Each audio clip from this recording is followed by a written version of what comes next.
Hello there and welcome. I am Matt Suess, and today we are going to talk about the basics of texture blend photography and how to do that using the standalone version of Perfect Photo Suite 8.5 from On1 Software. For those of you who do not know what texture blend photography is, that is a technique that we do in the digital darkroom where we blend two different photos, sometimes even more. You start with your base photo, and then you add a texture photo, a photo of a texture that you either took or found yourself or from one of my new textures and backgrounds collections that are available on my website at blog.mattsuess.com. And what you do is you blend that texture into your original photo to give it a lot more of a creative look to it, a more artsy look to it, and really put your own stamp on the photo. It's a technique that you really can't do in camera or any other way, and so really gives a different spin on your photo and a lot more interest to it. So what we're going to do two different photos here in this session. We're going to start with a flower photo. I'm in the browse mode in Perfect Photo Suite 8, and what I want to do is bring that into layers. And on the dialog that comes up, I want to edit a copy. I don't like working on my originals, so I always like to work on a copy, another version of it. And I'll hit OK.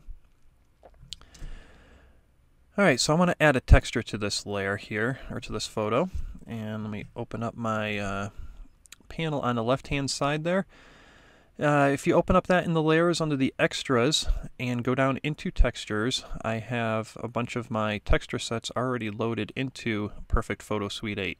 If you don't know how to use that and load textures in using the Managing Extras feature in Perfect Photo Suite 8, definitely take a look at my video on my website that shows you how you can import your textures so that they're always available to you. Okay, let's go into the stone set. Take a look at that. I'm looking for a relatively clean and smooth texture that will help complement the flower. And by looking through this, I'm definitely going to be staying away from some of these that have a lot of detail and texture to them. Let's take a look at stone number 13. I double clicked on that, and this time here, as opposed to editing a copy, I want to add it as a layer to my flower photo and then hit OK. This will then put that in a whole brand new layer on top of my flower photo. And what we want to do now is start taking a look at the blending modes. This is how we change the look of the texture and blend it into the original photo. So if I take a look at the blending mode and start scrolling down here, now the great thing with Perfect Photo Suite 8 is that I don't have to click on each one of these blending modes to see how they're changing my photo. All I have to do is just hover my mouse over it and take a look through. Now a lot of the popular ones are darken and multiply, lighten and screen are used quite a bit. Overlay and soft light and hard light are used a lot too. Overlay is probably one of the most popular ones for my work. I'm going to click on overlay, and I can see that it's still very, very strong. What I'm going to do now is lower the opacity. And we can see if I lower that all the way down, the texture just fades to nothing. I'm going to keep that right in the middle there, right around 50%.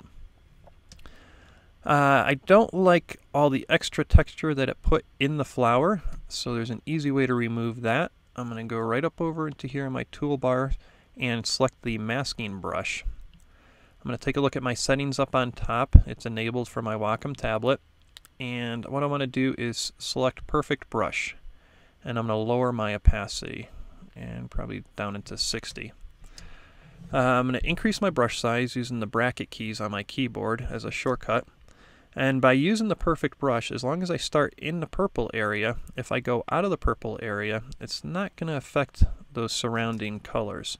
It's really just going to be affecting just the purple area of this flower. And so what I'm doing is just painting out some of that texture that was just a little too much for me in the flower. Now if I go a little bit too far, I can go back and paint some in just by clicking on the top up there and switching it to paint in, and I can paint back in the texture where I just painted it out. If we take a look on the right hand side in my layers palette, it shows me the layer mask that I just painted in there. I can also go down here where it says all layers and change it. I'll change it to a mask red. That's probably what most people are used to seeing, is the red masking. And so we can see right where I painted out some of that texture. Alright, to finish up this photo, I want to make some adjustments to the tonality of the flower image. So what I'm going to do now, right now I'm still working on the layer of the texture. I'm going to click on my photo layer, and then I'm going to go into Enhance, and this is going to allow me to do some tonality adjustments here. I'm going to darken the image a little bit, and I'm going to pump up the detail in that flower. Let's give it a little more detail there, and let's see here. Everything else I'm liking. Let's put a little bit of a vignette on it. Now, one neat trick with doing a vignette is to increase your feather size or lower your feather size, your feather setting, and what that will do is give you a nice cutout of what your vignette is going to be doing. So adjust that so that you can get the right size and placement of your vignette, and then you can knock that back down to have it feathered. And I'm going to give somewhat of a heavy vignette. I want to draw the attention in to that center area there. And we can take a look at before and after of the vignette. Actually, before and after of all the changes that I've done in here in Enhance. Once you've done the changes you need to do, you can hit Apply. This will then bring you back into Layers, and what it did was it added a whole brand new layer that I just did in the Enhance module. So we can go back to the very original layer, and this is what we first started out with. Added a texture layer, and then made some modifications, and I think what I'm going to do is just go back into this layer opacity and thus lower that down ever so slightly. There we go. So now I have a texture blended photo that I'm real happy with. I can go ahead and hit Save Now. Let's take a look at another photo. This time we'll take a look at an old car, old truck. Here we go. Just like before, I'm going to select it in my browse, click on Layers. I'm going to change it back to Edit a Copy. Okay, so now let's take a look at my Suess Rust and Patina Set 1 texture. These textures here were photographed. These are all textures from old rusting cars and patinaed metal, and you got a real nice variety in here of a lot of cool textures and details. Let's take a look at Rust Patina number 5. I'm going to double click on that and add it as a layer. I didn't want to go super strong with the texture here. I do want to get some nice scratches on the top, and we can see looking at this texture right here, this is going to probably give me what I want. Alright, take a look at the blending modes. Now the color burn is looking really good. I noticed how the photo darkened a bit while using it, but that's not an issue because I can adjust that later. You want to pick the blending mode that gets you the closest to where you want to go, and that color burn is really doing it for me there. I can lower the opacity a little bit, and just like in the flower photo, I now need to make some adjustments to the layer that has the truck and the scenery in it. So I'm going to select that layer, go into Enhance,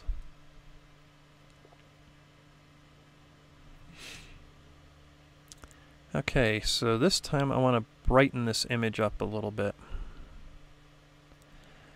and I want to protect my highlights. Don't want to get those washed out, and let's increase the detail a little bit more.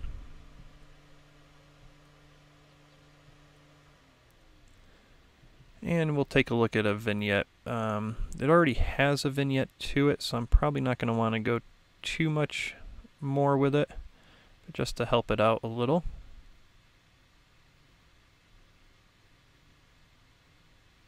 There we go. Let's take a look at the before. Definitely too dark. And the after, and I brightened it back up to where it was before. I'll hit apply.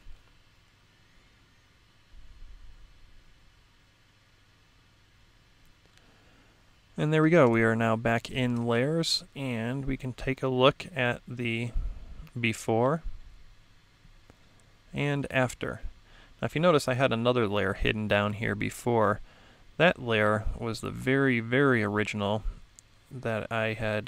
This was straight out of the raw software, and this I had done a bunch of changes to prior to this video to adjust for the color and detail. Then the adjustments in Enhance and the texture layer. Okay, so this photo is good. I can now hit save and be done with this one and work on another one. So this video here was designed to just give you a basics on texture blend photography inside Perfect Photo Suite 8. There's a lot more advanced techniques that you can do where you're using multiple textures at different opacities and different blend modes, and even using the textures just in small little areas of your photo. I'll probably do a video at some point soon doing some more advanced techniques with the texture layers, but at least with this video here, this should at least get you up and running and starting your own texture blend photography. Alright, that's a wrap for this video, and look forward to seeing you in the next one. Take care.